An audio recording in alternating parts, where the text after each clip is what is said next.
Il y a quelques années, j'ai accompagné une jeune femme qui souffrait d'insomnie depuis quelques mois.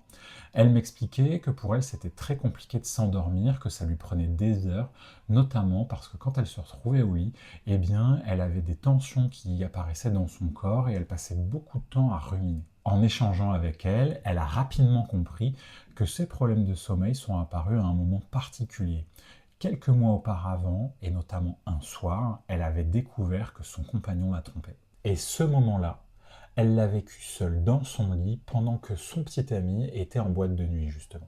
Et en découvrant la nouvelle, elle est passée par plein d'états émotionnels différents, notamment la tristesse, la colère, et puis elle a commencé à beaucoup cogiter sur ce qu'elle venait d'apprendre. Elle a passé finalement la soirée dans son lit, seule, à attendre pendant des heures qu'il revienne. Et finalement, on peut comprendre facilement que cette soirée, elle a pu avoir quelque chose d'un peu traumatique pour elle. Et à partir de ce moment-là, sans s'en rendre compte, qu'a fait l'inconscient de cette jeune femme? Eh bien, il est allé associer cette situation traumatique au lit, à cet espace-là.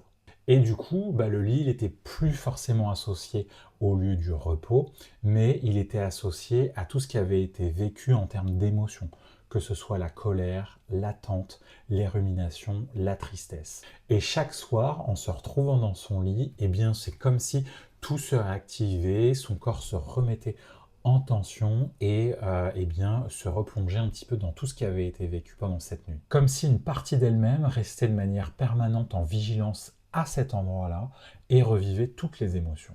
Alors, avec un accompagnement de quelques séances, on a pu retravailler cet ancrage émotionnel et sur ce qui était resté bloqué émotionnellement pour aider le corps justement à dissocier le lit de la situation douloureuse. Et cette jeune femme, elle a pu constater très rapidement que plus on travaillait sur les émotions pour les débloquer justement et les apaiser, et plus le sommeil revenait naturellement.